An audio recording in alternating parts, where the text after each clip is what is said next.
President Obama's friends in both the media and academia do everything in their power to make sure that his past remains unvetted.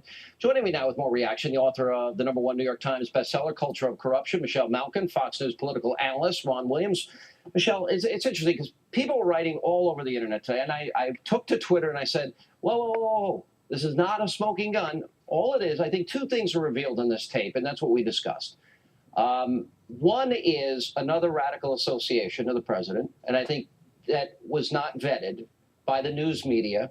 You know, Frontline can claim they ran the tape, but they didn't. They didn't run it and explain it and talk about who this professor was. And two, the media does not do their job. I want to get what your take is on all this.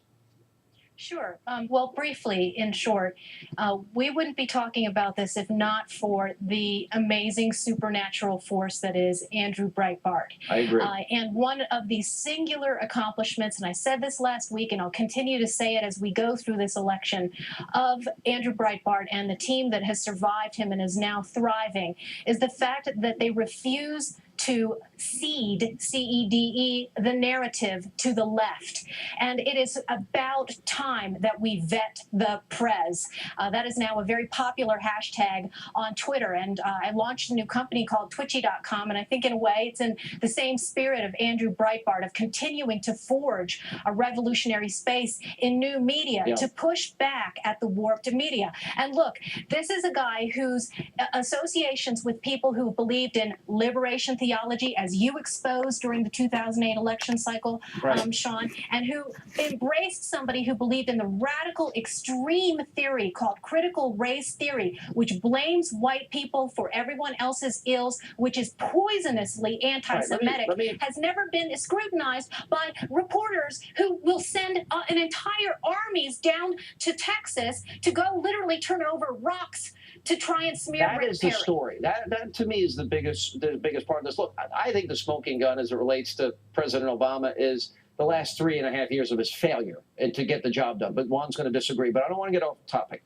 Here's the important thing. You see the scrutiny of all the Republicans on everything. You know, one question on Bill Ayers. Here's a controversial professor by any objective measure. The video existed. The media knew it existed. They never put it in its proper context. They never showed people. They never explained who this professor was. And then you got Professor Ogletree bragging, oh, I don't care if they see it now. We got him elected, basically is what he's saying. Well, first of all, I must say I thought this was going to be so much more. I thought this was going to be a smoking gun, as you described it. I said today but it really didn't come to much. I mean, I just don't see that there's much there. The pattern of hanging out with one. Oh, no. If you want to say, but that's not a secret. If you're talking about who Barack Obama was as a young man growing up and who his role models were in terms of prominent people in the black community who were involved in leadership of the civil rights movement. Derek Bell was a guy who was with the legal defense with people like Thurgood Marshall, Bob Carter. That's who he is. And he was very much involved, as Michelle was just saying, in terms of critical race theory, something that is radical, something I don't agree with. But that's who he was, and it comes out of his experience of going down to Mississippi and fighting the most virulent racists in this country. But that's who the man was. For him to be a role model to Barack Obama, okay. But I don't know that what is that, guilt by association? I think the question here is, Michelle, where's the media asking any of these questions? But I knew about it. You knew about it. No one saw the tape. But Michelle, last word. No.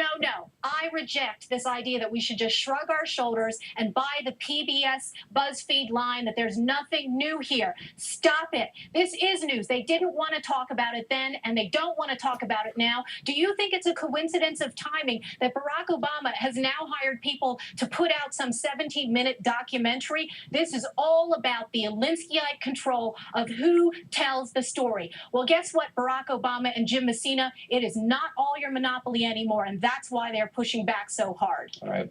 It is not nothing. It is very crucial. Thank you, Juan. Thanks, Michelle. Appreciate you being with us.